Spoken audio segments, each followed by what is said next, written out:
Here we go, folks. This is the what we've been waiting for. A lot of guys already punched their tickets to Hershey, but tonight we'll be crowning the regional champions here at the Southeast region, hosted by Souderton High School in this beautiful facility they have here. We're just going to give you a preview of the finals. We're all going to give you our thoughts, our picks, and we're going to keep it short, sweet, to the point so you can watch this. If you haven't been around and did not see any of the tournament and are coming out, you can watch it, listen to it, maybe listen to it. We're not the best guys to look at, so maybe you just want to listen to it in your car on the way up and without any video. But in any event, we're going to give you a quick rundown, our thoughts and picks, and get it done. With that said, we're going to start off 106 pounds, and this one, I'll just go first. We got Doug Zaff from Downingtown West and Luke Lucerne from Council Rock North. Both guys super impressive today. I'm going to stick to my guns on my original pick, and I'm going Zaff. Yeah, I got Zaff too. Again, they've both wrestled very similar styles, both good on their feet, both good on top. But I like the experience of Zaff, and he's I think he's wrestling the best I've seen him. So I got Doug as well. I agree with you there, Sam. The experience is going to be the difference. They had very similar wins in semifinals, but I'm going to go with the experience here and make it 3-for-3 with Zapp. Yep. So there he is, unanimous pick by the PA Wrestling, panel today, as we'll refer to it as. 113, a little bit of a surprise here.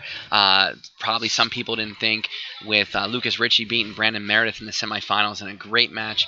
And what I'll say is he used the same exact move he used on Matt Wild last year in the quarterfinals, I believe, to blow up that step over out of a double leg takedown to put Meredith down to his back and right into a tilt, and that blew up that bracket last year.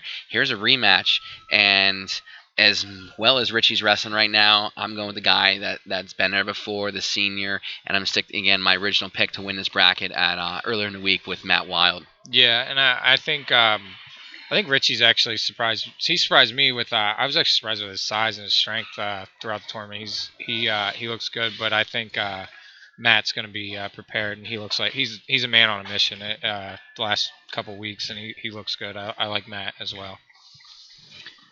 Yeah, Wild bounced back from a tough match in quarters, 2-1 over Delaney, and just really dominated Di Battista in the semifinals. I like him to keep it rolling. Yeah. 120 pounds. We have pound for pound one of our best wrestlers in the region, Matt Parker, squaring off against Aiden Burke. I believe we looked it up. They wrestled something like 6 times, and Parker owns a 5-1 record. I see it going Parker's way again. Burke, although having a phenomenal tournament, if anyone's going to unseat Parker, it would be Burke. I just don't know that he has, he's only 17, 18 matches into the season, and Parker's got 36 or 35 matches, and I just think Parker is just a little bit better right now. But this is a matchup that we could possibly see next week at Hershey. Yeah, you're 100% correct. I believe they wrestled twice this year. 1-0. Parker snuck one out, and then 7-1 last week. And I look for Matt to a little bit more of the same with him. I think he's just going to be a little bit too much, although Aiden's looked really good this weekend. So. On any other year, I think we'd be talking about Aiden Burke being any other weight class in and around here. We'd be talking Aiden Burke about being a regional champ. Most definitely. What do you think, Bill? I agree. It's by far the most stacked weight class in the tournament, but you got to go with the guy that's been proving it year in, year out, week in, week out, and that's Parker. Yeah. I promise we're not going to all pick the same guy the whole way through. We did, we didn't rehearse this, but we did talk about what we thought.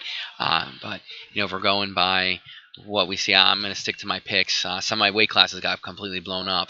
The prediction I did earlier in the week, and we'll talk about that in a little bit. But let's go to 126 pounds.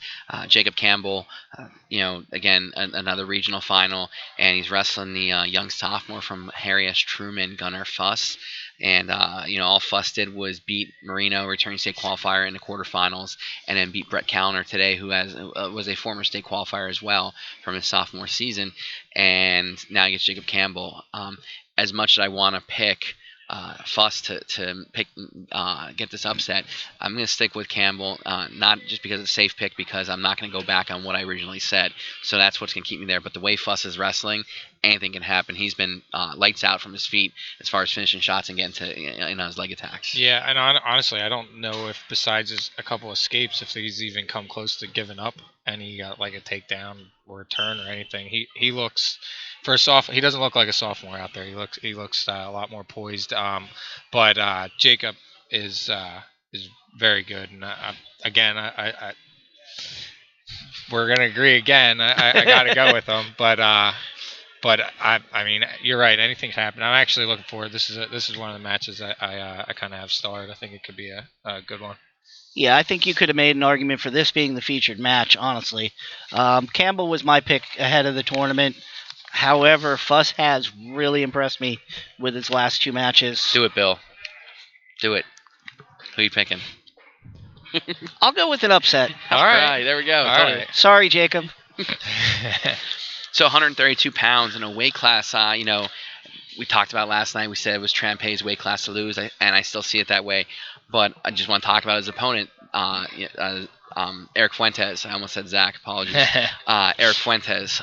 Again, he has been just, we're going to talk about guys who grind it out. That was one of my favorite semifinal matches. Yeah. That's one I'd like to talk about, because Lilly jumped out quick. Oh, yeah. He jumped out with a couple of first period takedowns, and it looked like he was going to cruise to a win. Yeah, I had that Fuentes written down, didn't actually, panic, and got himself right back in it and came up with a 5-4 win. Exactly, yeah. And it's all he's done this postseason is just win matches. I think he'll keep it closer than others have so far as postseason with Trampay. But ultimately, I'm a safe pick here. I mean, with the one I had, I'm going Trampay. Yeah. Zach's just in another league, I think. He's another level. Yeah, definitely agree, guys. So another weight class. Here we go, 138 pounds. We have Colin Cronin. Stumbled a little bit last night, and again, something we talked about, battling some dehydration issues. Cramped up real bad in his match against Evan Whiting, but gutted it out. Looked way better today in the semis against Muhammad Kaba from Academy Park, and he's poised to win another regional title. His opponent is the guy he's wrestled the last 2 weeks. Yeah, and I'll let these guys talk about how Eric Hutchinson's wrestled today, and that's all I'm gonna say. I'm gonna let them talk because I think we're all gonna be on the same page. Another one of I think this was actually my favorite semifinal match. It was packed with great scrambles. Both guys in on legs constantly, and actually when I said ended on a great scramble. Yeah, that high C to a double was impressive, and Palmer still almost kind of scrambled his way out of it.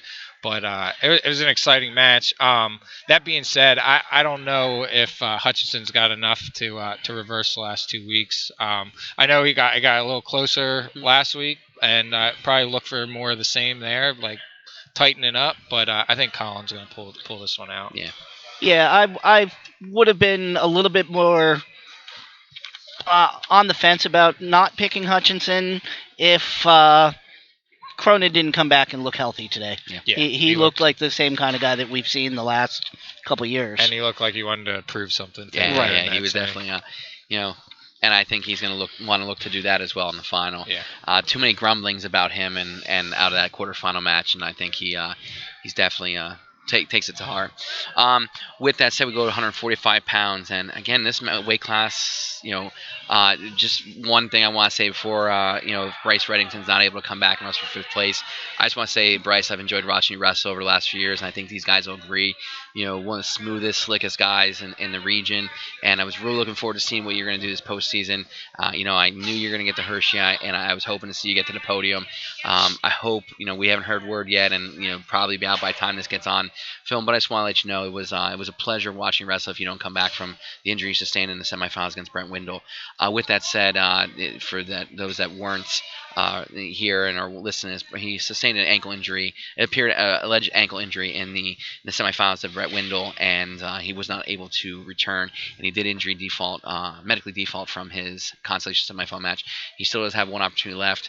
We have not heard here nor there of him. I know he had to go to the hospital for x-rays to see if it was indeed broken or not.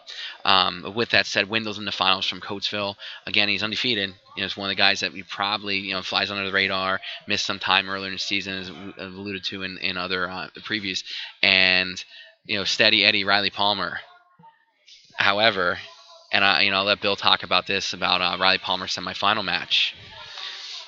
Um, Yeah, actually, I'll backtrack a little bit first. I Sure. mean, that's one of the things that's just a disappointment in the Reddington injury is none of us got to see exactly where Wendell was. No, not We at all. didn't get to see how he would have matched up with a guy with the qualifications of Reddington.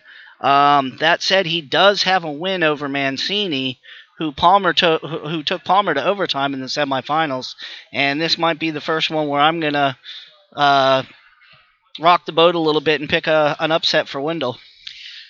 Yeah, I I don't know much about Wendell. I was excited to kind of see that match, especially with his win over Mancini, who's obviously a great competitor. So, but I got Palmer here. So. Yeah, I'm gonna go Palmer as well. Was my original pick, but Wendell, I hear grumblings out of Coatesville, mind you, that he can go with anyone when when the lights are on. So no better time than in a few hours. Yeah, I mean he's got a great practice partner too. Exactly, And which we're going to talk about next weight class, 152 pounds. We have Colin Shannon and Chase Stevens from Coatesville, Shannon from North Penn.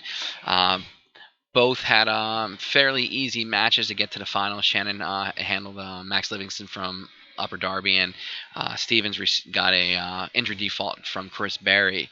I'm going Stevens on this one. I know Shannon's a 1 seed, but I just think Stevens wrestling well. He looked really tough with Barry before the injury default. He was really pounding him on top and imposing his will. And I think it's gonna be one of those matches again where it just comes down to getting a turn here, a turn there, and Stevens too tough with the legs. Yeah, I mean, he might be the best wrestler on top in this tournament. He looked good in that semifinal match, turning Barry there. I know Barry wound up injury defaulting, but he looked pretty dominant. Shannon, consistent wrestler, is very good. And they've wrestled. I just looked it up because I knew they'd wrestled in the past, and Chase has come out on top in all 3 of those matches. It looks like so. I know they wrestled preseason before the season started, and Yeah. Shannon did win before the season started, but yeah. So well, I mean, anything could happen, but I'm going to agree with you there, and I'm going to go with Chase. He looks good. Again, he's another. I hate to use the corny. He's another one that just looks like he's a man on a mission out there. He's got something to prove, and I think he's going to win this one tonight. I'll hop on there with you with Stevens, and one quick note on Coatesville. If they manage to get all 4 of their guys through, it'll be the first time that Coatesville has ever had 4 qualifiers. That's something that's pretty impressive. Pretty cool. It'd be a good way to send off Coach Bear Stevens. For those who don't know, this is his swan song. He's going out with Chase. So, 160 pounds. What we could say. We talked about it last night. Possibility of this happening, and it very well could have been one of our marquee matchup of the night, which was and is going to be 220 pounds. Josh Stillings from Penridge, and Ryan Resnick from Owen J. Roberts. This was a match we talked about where we said we had 2 guys that were just on a collision course, and there was some sorting out of things and some matches that had to be wrestled. But here we are on the cusp of it happening. I'm gonna stick with my original pick, Josh Stillings. It's a match could go either way, and I kind of outlaid different scenarios in the preview. But the match is gonna be won or loss for Resnick on his feet. And the match is going to be won or lost for Stillings, probably from top. If I had to venture a guess. Yeah, he's another one who's real tough on top, but he's hard to score on too, man. Yeah. You get in on those legs, and he doesn't give up easy points. So Ryan, if he does get in there, he's going to need to secure so we don't get into those scrambles. So. That being said, I had Josh doing it, but just to go against the grain a little bit, I think I'm going to go with Ryan here. He's wrestling really well. I mean, I've watched him actually the last couple weeks, and he's impressive. He's big, strong. He put on a lot of weight this off season in the weight room, and I think he looks just as good as anybody out there. So. they've both been dominant all weekend, and I certainly can't uh, discard your pick there, but I'm going to go with Stillings. He really definitely knows how to use his length, and that's really helped him a lot on his feet in addition to his work on top. So I'm going to go with Stillings here as well. All right, there you go. That's one of the few that we're going to have where there's going to be it's not unanimous. We go over 170 pounds, and there's another weight class that just throw some gas and light a match and see what happens as it burns down.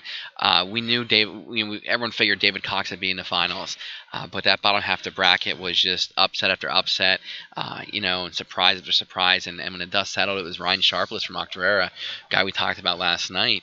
And I know Bill knows him, being an Octorara guy, living down that way, and I'll let these guys talk a little bit more about what we saw in the semifinals and give their picks. But I'm gonna stick with Cox on this one. Yeah, I don't really have a doubt that that Cox is going to come out with this, but that doesn't take anything away from what Sharpless has accomplished this weekend. I mean, it seems to be consistent. The top wrestling, for whatever reason, has been a standout this week, and he's another one that he won a lot of matches, even his second. He ultimately he scored the takedown, but he didn't give a point at all. But I'm sure there were a lot of people questioning him picking top in the third period. Yeah. I was not one of those people. No. I was hoping he would pick top. He's got to. I coached Ryan in middle school for 2 years, and great kid, and happy for the tournament, but I can't see the results from the last 2 weeks changing. I'm going with Cox here as well. Yeah. 182 pounds, we have the top 2 seeds, top 2 ranked guys in District 1, Elijah Jones from Boyertown and Kevin Edwards from Avon Grove. And, this is like one of those underlying, matchups where it was 2 guys on a mission, with a collision course set each other. And, it doesn't change the fact I'm going to still stick with Jones. Edwards was impressive this weekend. It's been impressive this season. We can go talk about what he did last year. Impressive. But Jones is at a different level. I agree 100% there. Jones got a little tested there in I think it was the second period, but then he came back strong and looked a little upset with that, giving up those points. But I have him winning this match. You got to be impressed with the way Edwards has handled the bump in weight. I mean, this is a kid who came up as a freshman. He weighed about 98 pounds. And now he's in the 182-pound final. That said, Jones, his last match, he just absolutely dominated McBride, and I see him coming away with a win as well. Yeah. 195 pounds, we have the top 2 seeds again. We have Cole Zaff from Downingtown West and Nick Duliak as the 2 seed from O.J. Roberts. As impressive as both guys were, Zaff only wrestled once due to injury default, having to bye. Duliak the 2 matches, beating Kaka and Wood from Quakertown. It doesn't change where I originally stood, which was Zaff for the win and to be our region here in the Southeast region. Yeah, and if I'm not mistaken, I think he got his 100th win there too in the semis. So congrats, Cole. I have him over Nick as well. I think this is going to be a good matchup, but I think Zaff's gonna be victorious in the end. Yeah, I like the Zapp brothers to go 2 for 2 in this one. Yep. But Duliakis was rather impressive in that win in semis. Yep. Let's skip to 285, and we'll come back to 220, given the 220 is our marquee matchup. We have Josh Walls from Avon Grove, the senior. He's the 1 seed. And Nick Chapman, he was the third place finisher out of the District Central Tournament, Happer Horsham Jr. And, he beats Matt Lepore from Springford, beats Ryan Cody from North Penn, and then took out Anthony Goodman from Marble Newtown in the semis. And he's one of those guys that we talked about, made the jump from 220 to heavyweight to avoid that's a stacked weight class. And he only weighs 210 pounds. He's wrestling the big guys. I'm going to stick to my original. I've stuck with all my original picks. But with the way Chapman's wrestling and, again, Coach Kaiser, who's going to join us for the broadcast for the finals, he will be stepping out there in a 285-pound match. He's lights out right now. And, I'm going to stay with my pick, but, apprehensively sticking with it. Yeah, Chapman actually, I got to see his semi there. he looked good getting the fall there in that match. Um, Again, I have Walls though. I mean, he won that district last week. I'm not going to go against that. So All right, I'm going to buck the trend here on this one. I may not look it, but I was a lightweight, and I love it when the big guys wrestle like lightweights, and Chapman has done that all weekend, and I'm looking to him to take the top today. All right, and our final match of the evening will be 220 pounds. It's a rematch from last year's regional final, won by Joe Doyle by fall. And I would have to say that kind of maybe influenced my pick of Doyle earlier in the week that I am going to stick by. However, Kennerly, the gains he's made from that time last year to where he is now is phenomenal. And you just see he's committed to going to Virginia, won Super 32, champ, beat Doyle on the year, but they're ranked number 1 and 2, number 1 and 2 in the state. So this is our marquee matchup. I'm gonna stick with Doyle, and to coin the Council Rock motto, "Made for March." Doyle's made for March, and I'm gonna stick to it. I look at that Kennerly semifinal match, and Ramondo gave him a scare in the early going, and the light that just popped on in Kennerly was so impressive. By the end of that match, that Coatesville kid was literally running away from him. Yeah, he went to work, man. And he turned a close match into a 15-5. Yeah, that was Doug No match with him last week. Yeah. He was able to do the same thing. Yeah, I'm going to go with Kennerly here. I agree 100%. I'd said it earlier. He just goes to work, man. I don't know. The strides he's made over the off season and everything it's pretty impressive, and I got Kennerly in this one. Yep. He does wrestle with a chip on his shoulder, and just goes out, and sometimes it takes a little bit to get him in that zone. But watching what he did the finals last week and in the semifinal this week, it's tough for me. But like I said, I'm not gonna be a flip flopper. So I'm gonna stick to. No one's gonna accuse Joe of flip flopping. I'm gonna stick to my guns. So folks, there you have it. That's our preview of the finals. This is Joe Youngblood, joined by Sam Walters, Bill Rudick. You guys have a great night. Thank you.